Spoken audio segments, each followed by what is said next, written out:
시편 32편 1절에서 5절까지 말씀.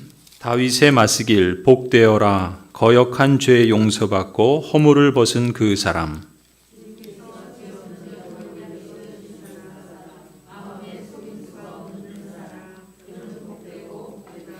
내가 입을 다물고 죄를 고백하지 않았을 때에는 온종일 끊임없는 신음으로 내 뼈가 녹아내렸습니다.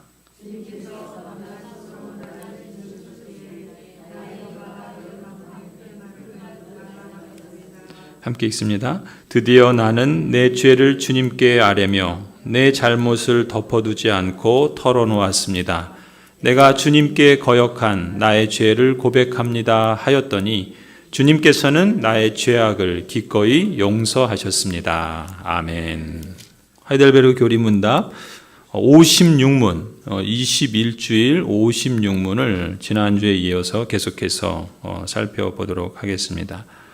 56문 한번 여러분 펴보시죠. 56문 보시면은 제가 질문을 읽으면 답은 우리 같이 또 읽도록 하겠습니다. 제 56문, 죄사함에 관하여 당신은 무엇을 믿습니까? 그리스도께서 하나님의 의를 만족시키셨기 때문에 하나님께서는 나의 모든 죄와 내가 일평생 싸워야 할 나의 죄악된 본성을 더 이상 기억하지 않으십니다. 오히려 하나님께서는 은혜로 그리스도의 의를 나에게 선물로 주셔서 결코 정죄함에 이르지 않게 하십니다. 아멘. 지난주에 우리 함께 보았던 내용들을 간단하게 또 한번 짚고 넘어가면은 하이델베르그 교리문답 56문은 죄사함에 대해서 우리가 죄사함을 받을 수 있는 조건 한 가지와 그리고 죄사함으로 인해서 우리가 얻게 되는 축복 두 가지를 우리에게 말씀한다라고 했죠. 그래서 우리가 첫 번째 죄사함의 조건에 대해서 함께 보았습니다. 죄사함이 이루어질 수 있는 유일한 조건은 뭐라 그랬죠? 그렇죠. 예수 그리스도께서 하나님의 의를 만족시키셨기 때문이다. 그래서 나의 죄가 사함을 받게 되었다. 우리 첫 번째, 하나님의 의를, 그리스도께서 하나님의 의를 만족시키셨기 때문에, 이것이 유일한 조건이라 그랬죠? 그래서 그리스도께서 그러면 어떠한 하나님의 의를 만족시키셨는가? 두 가지 요구를 만족시키셨다 그랬어요. 그렇죠? 첫 번째는 뭡니까? 죄에 대한 대가로 형벌을 받아주신 것. 그것이 첫 번째죠. 그래서 그리스도의 십자가 사건은 우리의 죄, 사람의 죄에 대한 형벌의 대가로 지불한 사건이다. 그랬죠? 그리고 두 번째는 뭐예요? 모든 법을 철저하게 지키는 것. 이 조건을 만족시킨 것이다. 그래서 그리스도의 십자가는 모든 율법을 철저하게 지킨 사건이다. 그랬어요. 그래서 예수 그리스도께서 단 한 번 십자가에서 죽으심으로 두 가지 요구를 다 만족시키셨다 그랬죠. 첫 번째 요구는 사람의 죄에 대한 형벌의 대가를 다 치르셨다는 것이고, 두 번째 요구는 모든 법을 철저하게 순종하셨다. 그래서 예수 그리스도께서 하나님의 의를 이처럼 만족시키셨기 때문에 나의 죄가 사함을 받게 되었다. 여기까지 했죠. 그렇죠? 여기까지 다 이제 따라오셨죠? 오늘 사실 할 주제가 그겁니다. 우리가 죄 용서를 받았다라는 것, 죄 사함을 받았다라는 것이 우리에게 어떤 유익이 있는가, 어떤 축복을 주시는가, 그것을 우리가 다루게 되는데, 여러분 이제 여러분도 신앙생활을 1, 2년 한 게 아니잖아요. 그렇죠? 그런 분들도 계실지 모르겠지만 그래도 수십 년 그 횟수가 더해질수록 예수 그리스도께서 우리에게 베푸신 그 죄사함의 그 복이라는 것이 이게 더 이렇게 우리의 삶을 살아갈수록, 또 우리의 현실과 이 세상에서의 삶의 이 아픔들을 보면 볼수록 이 은혜가 얼마나 더 큰 것인가, 이 축복이 얼마나 영광스러운 것인가를 여러분이 더 생생하게 이렇게 감격하고 또 그것을 간직하면서 살아갈 수 있길 바랍니다. 오늘 그 내용을 우리가 지금 이제 두 가지를 살피게 돼요. 죄사함으로 얻게 되는 축복. 하이델베르그 교리문답 56문에서 말하는 것은 두 가지죠. 먼저 한번 보시겠어요? 제56문 죄사함에 관하여 당신은 무엇을 믿습니까? 라고 했을 때 하나님께서는 나의 모든 죄와 내가 일평생 싸워야 할 나의 죄악된 본성을 더 이상 기억하지 않으십니다. 라고 말해요. 그러니까 첫 번째 축복은 뭐예요? 그 말 그대로예요. 하나님께서는 내 모든 죄, 그리고 내가 평생 싸워야 하는 그 죄악된 본성, 그 본성을 더 이상 기억하지 않으신다라는 거예요. 그것은 하나님께서는 나의 죄에 대해서, 내가 실제적으로 범한 그 죄에 대해서 용서하시고 또 그것을 기억하지 않으실 뿐만 아니라 또 내가 평생도록 싸워야 하는 그 죄의 부패성, 그 아담으로부터 우리에게 그 내려져 오는 그 죄의 부패성, 그 죄된 본성과 우리는 평생 싸워야 돼요.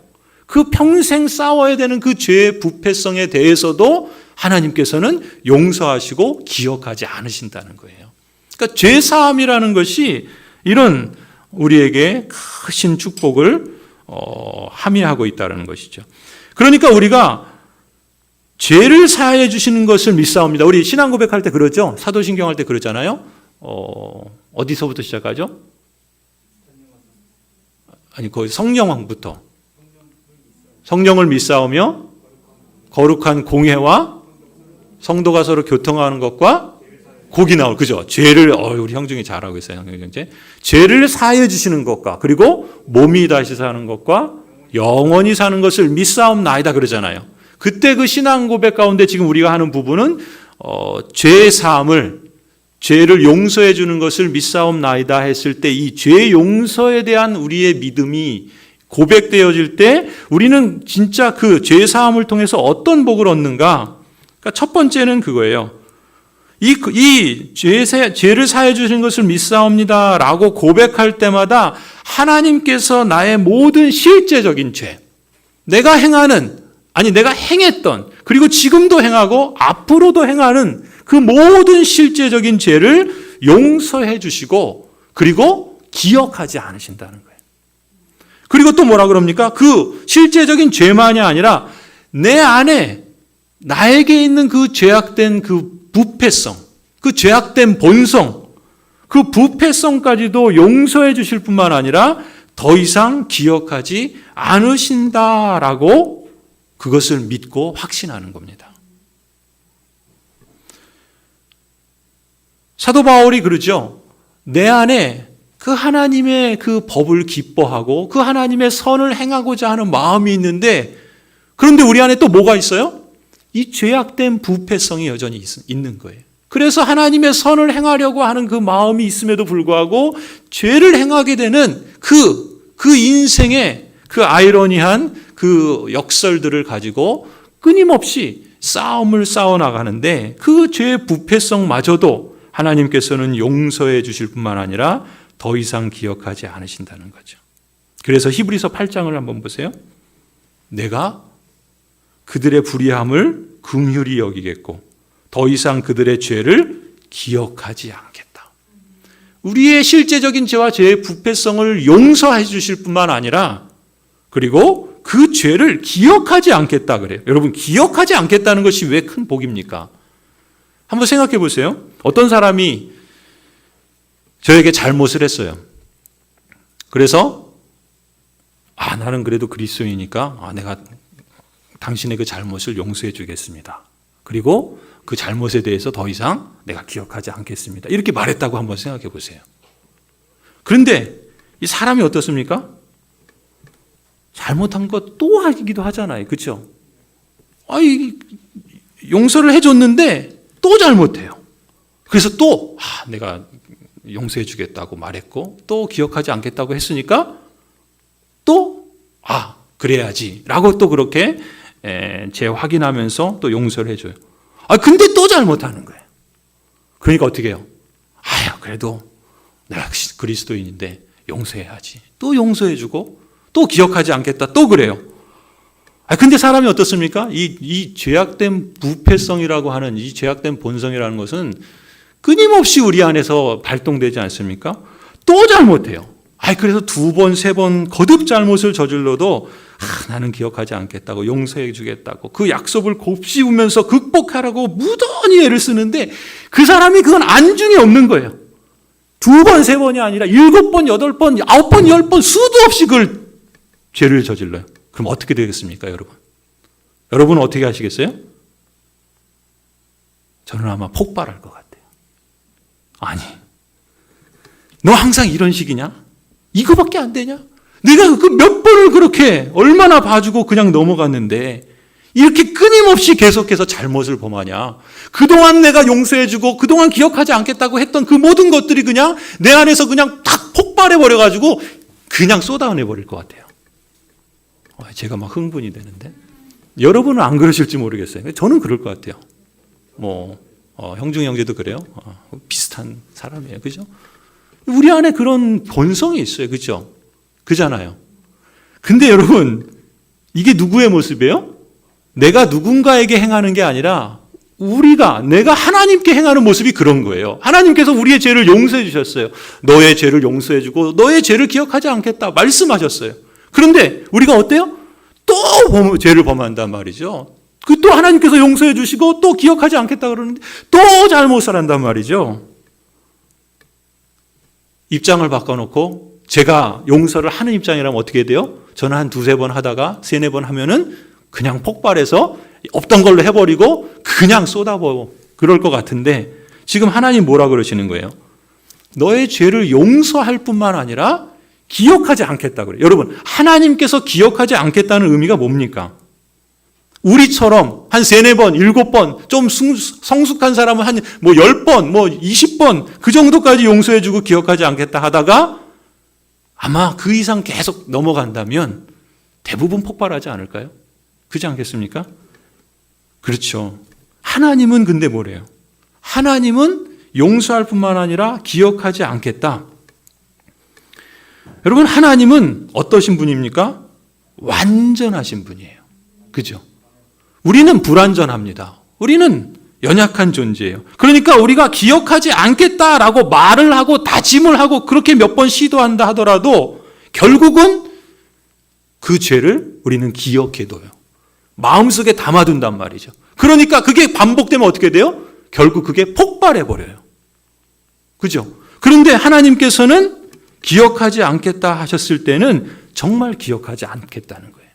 하나님은 완전하신 분이시기 때문에 하나님께서 내가 너의 죄를, 너의 그 과거를 기억하지 않겠다 말씀하셨을 때는 우리처럼 기억하지 않으려고 노력하고 그러다가 결국은 폭발하는 그런 존재가 아니라 하나님은 완전한 의미에서 우리의 죄를 용서하실 뿐만 아니라 완전한 의미에서 기억하지 않으신다라는 거예요. 사람에게 쌓인 과거의 기억은 아무리 지우려고 해도 남아있죠.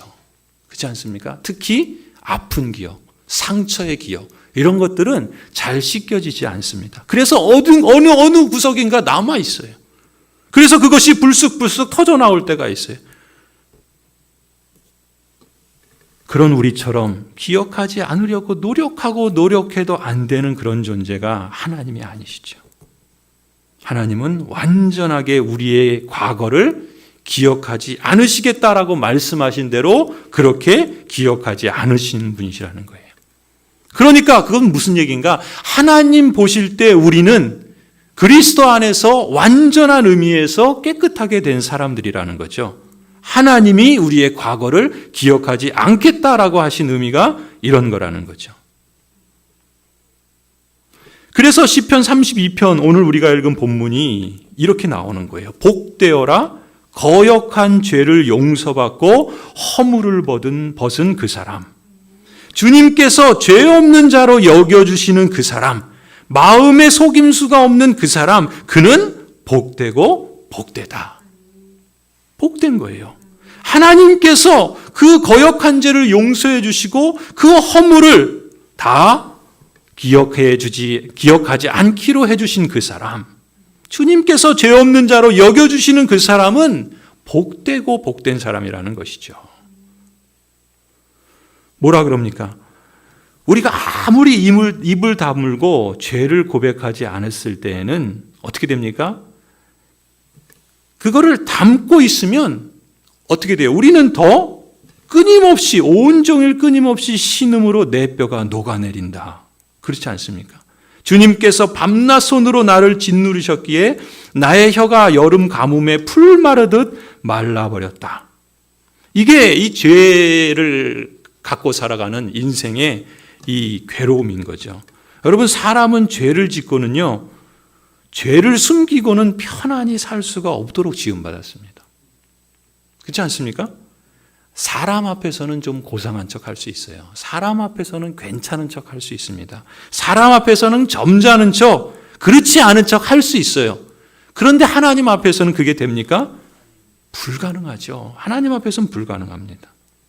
다른 사람은 아무리 모른다 하더라도 자신의 이 양심의 가책으로 인해서 사람은 죄로 인한 심적인 고통을 받게 되는 존재입니다. 그래서 그 죄를 해결하지 않고는 감추고 숨긴다 그래서 없어지는 게 아니라는 거예요.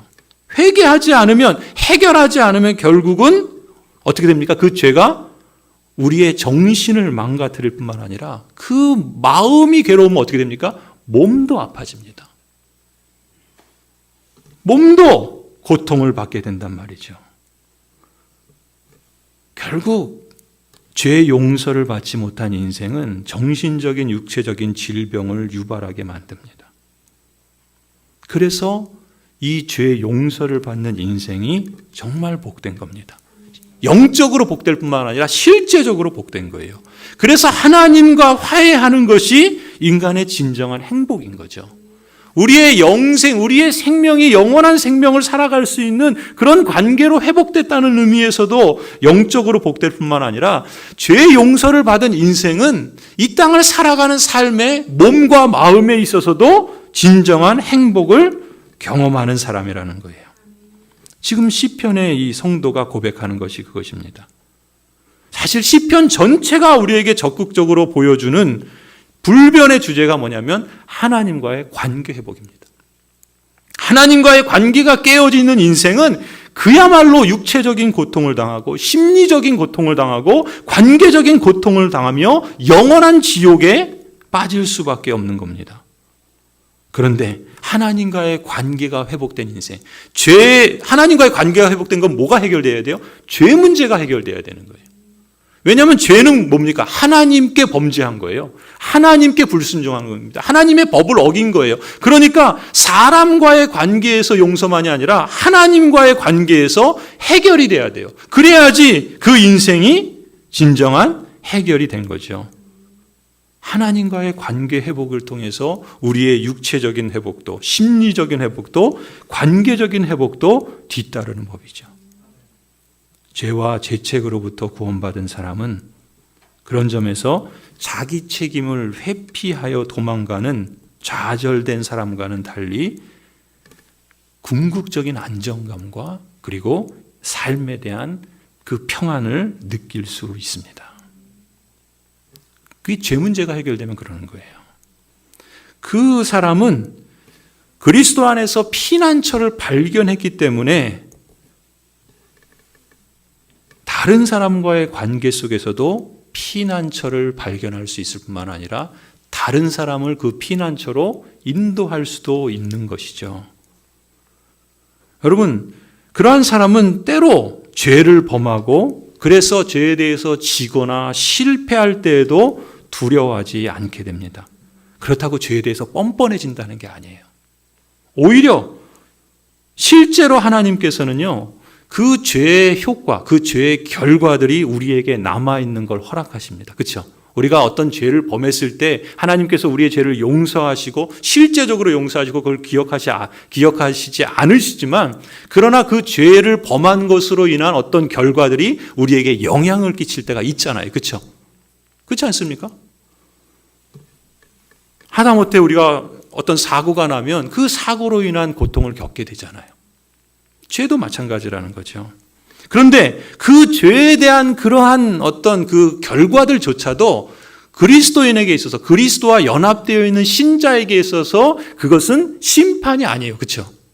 심판이 아닙니다. 우리는 그걸 심판으로 이해하지 않아요. 그 죄의 결과들이 우리에게 영향을 끼쳐서 우리의 삶을 고통스럽게 할 수 있을지 몰라도 그것은 심판의 의미가 아니라 그 죄의 결과들을 볼 때 우리는 더 하나님 앞에 낮아져야 되고 더 겸손해야 되고 그 죄에 대해서 경각심을 갖도록 하시는 거라 볼 수 있죠. 그걸 심판으로 이해하지 않습니다. 그래서 혹 죄를 범했을 때에도 어떻게 합니까? 죄를 회개하고 통회하는 그런 심령을 가질 뿐만 아니라 하나님 앞에 철저하게 낮아지는 그런 마음으로 우리 심령 속에 그 죄에 대해서 미워하고 그리고 뭡니까? 죄를 죽이는 영적인 싸움을 해나가는 거예요. 우리는 죄를 죽이는 싸움을 하는 겁니다. 그것을 우리 청교도들은 죄 죽임의 교리라고 그랬어요. 우리는 끊임없이 그러니까 그런 마음을 갖는 거예요. 이런 싸움이 여러분 없다고 생각해 보세요. 과연 그 사람이 진정으로 용서받은 자의 삶을 살아가는 거라고 말할 수 있을까요? 죄의 용서에 대해서 그것을 인식하고 그 하나님의 크신 은혜에 대해서 아는 사람이라고 할 수 있을까요? 이런 싸움, 이 죄에 대해서 죄를 죽이는 싸움은 우리가 진정한 회개하는 사람이라는 것을 표시해 주는 겁니다. 그리고 죄 용서의 은혜를 알고 감사하는 신자의 진정성 있는 삶의 증거라고 말할 수 있습니다. 그렇게 본다면 우리가 그리스도와 연합되어 있기 때문에 그리스도와 연결되어 있기 때문에 신자로서 우리가 누리게 되는 그 모든 은혜와 그 덕은요, 우리로 하여금 죄에 대해서 경각심을 갖게 하고 또 하나님의 은혜를 인식하게 하기 때문에 오히려 우리는 다시 일어나서 온전한 길을 계속 걸어갈 수 있는 겁니다. 그런 거예요. 그러한 신자는 그리스도 안에서 자신을 용납할 수 있는 겁니다. 우리의 그 부패한 본성이 여전히 우리 안에서 작동하고 있는 것을 인식하기 때문에 철저히 낮아져서 그 죄에 대해서 낮은 마음으로 하나님 앞에 자복하고 또 그 죄와 싸우고자 힘쓰며 그래서 성령 하나님을 의존해서 하나님을 신뢰하는 그런 삶을 살아가고자 애쓰게 되죠. 그런 우리를 용납하는 겁니다. 우리의 잘한 것도 용납하지만 우리의 넘어지고 실패한 것까지도 용납하는 겁니다. 그리스도와 연결되어 있기 때문에 그런 거예요. 그 비결은 그러니까 우리를 용납할 수 있는 그 비결은 우리가 그리스도와 연합되어 있고 하나님 아버지께서 용납해 주셨다라는 사실을 알고 있기 때문에 그런 거죠. 그걸 믿기 때문에 그렇다는 것입니다. 이런 점에서 하나님께서 나의 모든 죄와 내가 일평생 싸워야 할 나의 죄악된 본성을 더 이상 기억하지 않으신다는 것이 이게 얼마나 큰 축복입니까? 이게 얼마나 큰 영광입니까? 아멘이죠? 아멘입니다. 두 번째, 죄사함으로 얻는 두 번째 축복은 우리 하이델베르크 교리문답 56문을 보시면 죄사함에 관하여 당신은 무엇을 믿습니까? 그 뒤에 보시면 오히려 하나님께서는 은혜로 그리스도의 의를 나에게 선물로 주셔서 결코 정죄함에 이르지 않게 하십니다. 그랬어요. 그죠? 두 번째 축복은 뭐냐면 그 말 그대로입니다. 하나님께서는 은혜로 그리스도께서 행한 의, 그리스도께서 능동적 순종으로 이루신 그 그리스도의 의, 그것을 나의 것으로 여겨주신다는 거예요. 그 나에게 은혜로 선물로 거저주셔서 궁극적으로 결코 정죄함에 이르지 않게 하신다라는 것입니다. 로마서 5장을 한번 보실까요? 18절 19절 우리가 지난주에 봤던 말씀인데요. 그러니 한 사람의 범죄 행위 때문에 모든 사람이 유죄 판결을 받았는데 이제는 한 사람의 의로운 행위 때문에 모든 사람이 의롭다는 인정을 받아서 생명을 얻게 되었습니다. 한 사람이 순종하지 않음으로 말미암아 많은 사람이 죄인으로 판정을 받았는데 이제는 한 사람이 순종함으로 말미암아 많은 사람이 의인으로 판정을 받을 것입니다. 여기서 범죄한 한 사람은 누구예요? 아담이죠. 아담 때문에 모든 사람이 유죄 판결을 받았습니다. 그런데 이제는 한 사람의 의로운 행위 때문에 누구예요? 예수 그리스도께서 행하신 의 때문에 모든 사람이 의롭다는 인정을 받게 되어 생명을 얻게 되었다는 거예요. 19절, 한 사람이 순종하지 않으므로, 아담이 순종하지 않음으로 인해서 많은 사람이 죄인으로 판정을 받았는데, 이제는 한 사람 예수 그리스도께서 순종하심으로 말미암아 많은 사람이 의인으로 판정을 받게 되었다라는 것이죠.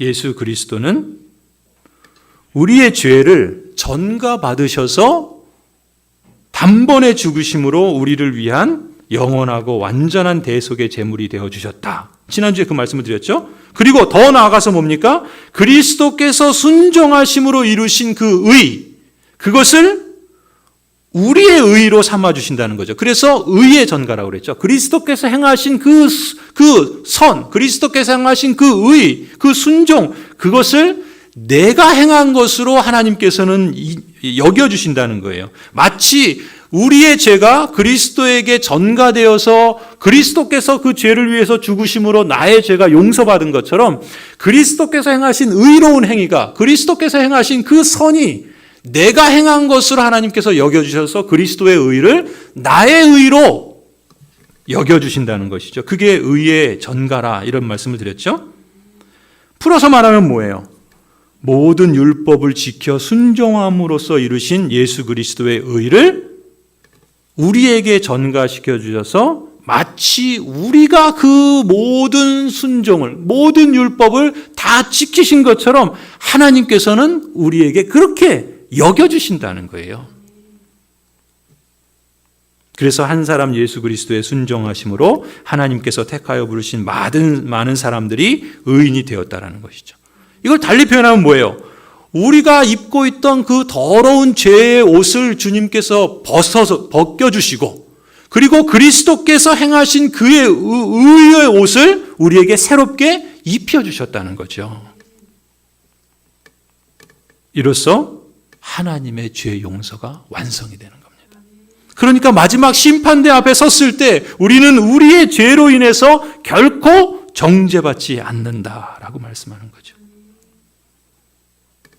이처럼 이제는 예수 그리스도의 순종함으로 말미암아 많은 사람이 의인으로 판정을 받게 되었으니 이 또한 얼마나 큰 축복입니까?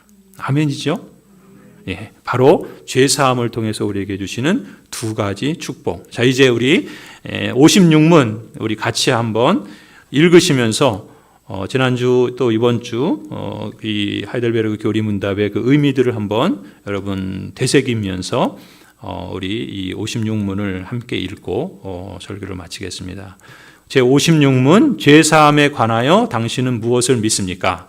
그리스도께서 하나님의 의를 만족시키셨기 때문에 하나님께서는 나의 모든 죄와 내가 일평생 싸워야 할 나의 죄악된 본성을 더 이상 기억하지 않으십니다. 오히려 하나님께서는 은혜로 그리스도의 의를 나에게 선물로 주셔서 결코 영원함에 이르지 않게 하십니다. 아멘. 네, 기도하시겠습니다.